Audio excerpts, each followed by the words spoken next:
Hello everyone, hope we're having a fantastic day. So this is a part 2 of the 132% profit challenge video I dropped a while back, and just like I did the first one, I'll be doing the commentary for this one also. So I hope you guys enjoy it. Over here right now we have this common point of rejection I'm trying to take advantage of, and at the top we have this lower time frame entry for some sellers. So I was kind of waiting for the price to come to break this common point of rejection so I can take a trade.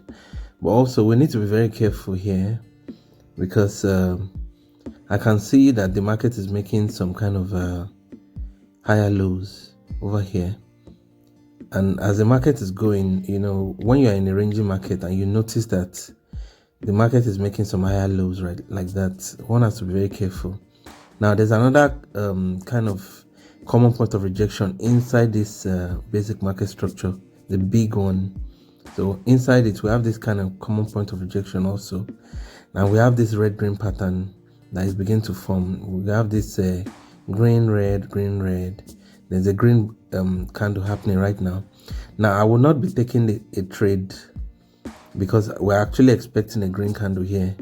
So I was hoping that the next candle will be red. Then if it comes up, I can take a trade with the sellers, so that at least we can have multiple reasons for taking that trade. I can notice this round number just right above, like maybe when I zoom in, okay, the round number shows with 2 zeros, but price is almost the market is almost this candle is almost closing now, so I wouldn't take that trade. Now I noticed that this common point of rejection has been broken and there was no retracement, and the next candle opened with a gap down in favor of the buyers. So I did not take the trade with the sellers. Now I'm waiting for the big common point of rejection, and I was planning to take the trade at this yes, you can see now I was trying to like show where exactly I'll be taking the trade over there. So above that round number will be a good place to take the trade. But remember that we have a gap down. You understand? Now, so the market just keeps moving to the upside. So I was thinking, okay, I'll probably be able to take a trade. So I was kind of waiting for my opportunity, and I can't even remember what exactly happened here, but I know I took a trade somewhere here. Okay, fine, we have a gap up in favor of the sellers. So I was waiting for margin of safety above that round number. You can see I've taken the trade now. You understand? So let's see the results. So I noticed that the buyers just kept pushing, and they just did not retrace. So that tells you that that common point of rejection is broken. So it's not valid anymore over here. So let's just wait for the market to close.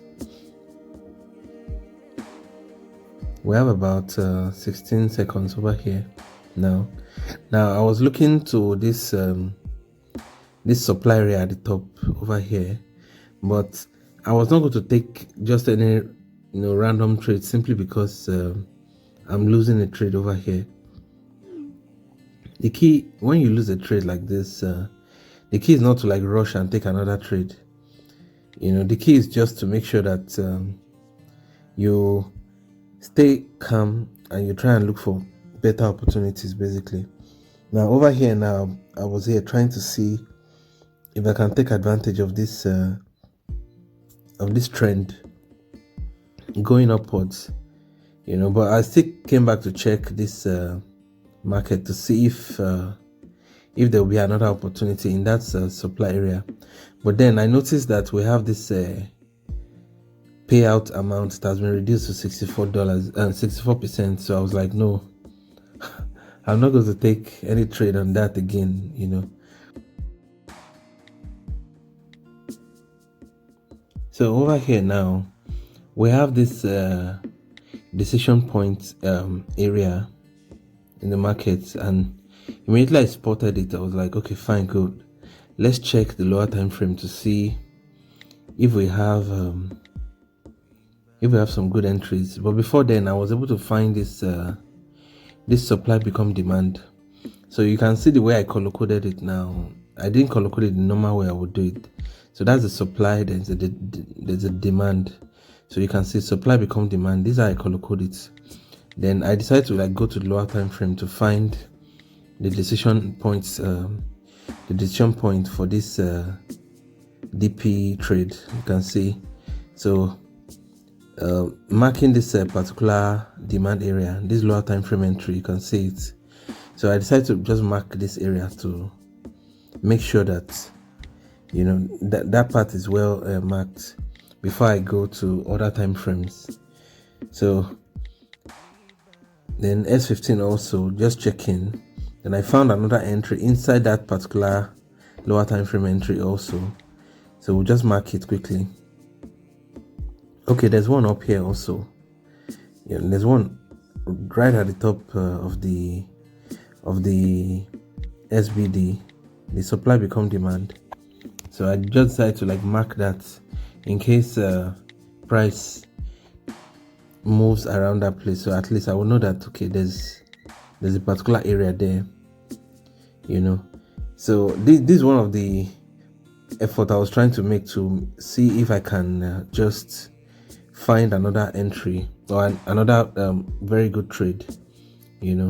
So extending the entries now just to make sure that everything is aligned properly over here. The plan I had was that if price come into these entries, I was going to take a very good trade. But then I found this the previous market where we were before, and I noticed that price was coming back into this demand area. So I went to lower time frame to check if there was like a lower time frame entry I could take advantage of. But I noticed that this is a very strong momentum to the downside, so I was not going to take chances. But I found an entry down here in S10, you can see. So I'm about marking it over here. Now sometimes even if you see an entry, it doesn't mean you are going to actually take a trade. It simply just means that you have a chance, like you can actually make a decision. Now I was thinking of taking a trade here, but because of this push to the downside, you can see the momentum. I was like, I'm not really sure about this. But then I spotted this third touch this third touch area down here. So I was like, okay, fine. If we have the price come down and break this first touch high, second touch high, if the price breaks this one, then we can combine that third touch with this common point of rejection, this trend line that came down. Probably we'll take some trade with margin of safety, and you can see we have this this round number with 3 zeros. So I decided not to take any trade over here, just because of that push to the downside. The momentum was too strong, though. I just felt okay, fine, I wouldn't take any trade there. But then I came back to this decision point area to see if the market has come down there, but the market just did not come there at all. So I was like, okay, fine, no problem. If the market did not come there, it's not a big deal. So we missed out on this trade, and it's okay. You remember what I always say, that you can miss out on a trade. It's all right, as long as if you're having second thoughts about a trade, just don't take it. There are thousands of opportunities in the market consistently every day, so you don't have to like take that one if you are not. At least you need like 80%, 85% assurance to take the trade, and all those little confirmations are the things you actually need to take your trade. So anytime you miss an entry or you miss a particular trade that you're meant to take, don't feel bad at all that you missed that trade would have gone your way, especially if you are working a very small balance. Now over here now we have this this evening star. So I was thinking the market would just like, maybe we can just go with the trend like that in that evening star, but for some reason I just decided not to take that trade again because of that. I saw a push to the upside slightly before the candle closed, so I was like, so I found another trade, another market here. And this is a healthy trend. You can see we're making higher highs, we're making higher lows. You understand? So this is like one of those basic market structure type setup that that if everything goes well, you should be fine, basically. So I was expecting like the market to just push to the upside and hit the next resistance area. Then we can actually go with the sellers.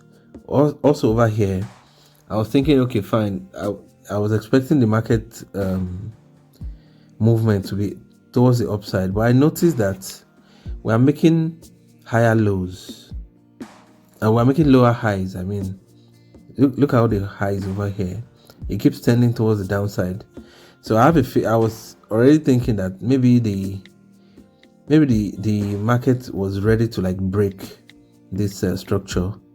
You can see I was checking M5, I was checking M3 to see what might happen. So I went to lower time frame to see if I can find a lower time frame entry that will support the buyers, because I was still expecting the buyers to come in here, but for some reason I couldn't find a very strong entry until I got to this area. I will show you when the screen pans. You can see now. So I was able to find one down here. So I was like, okay, let me just mark this and see if we have an opportunity when price comes into that place. And lo and behold, I was seeing this exhaustion candle just beaming down, and I was like, this is the opportunity we're waiting for. So let's just take it, because the market just pushed into this demand zone, and you can see it's a very strong demand area. If you look at the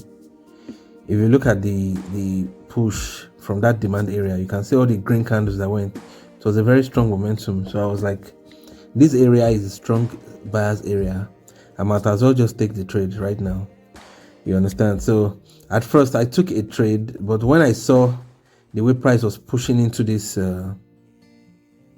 this demand area, I was like, this is the opportunity we've been waiting for. And also we have that outside bar. Maybe let me just, okay, fine. You can see we have an outside bar, which is a pattern that actually can retrace, and it's pushing into this demand area. It's a no-brainer actually. So, and that was how we got the balance to $23.20.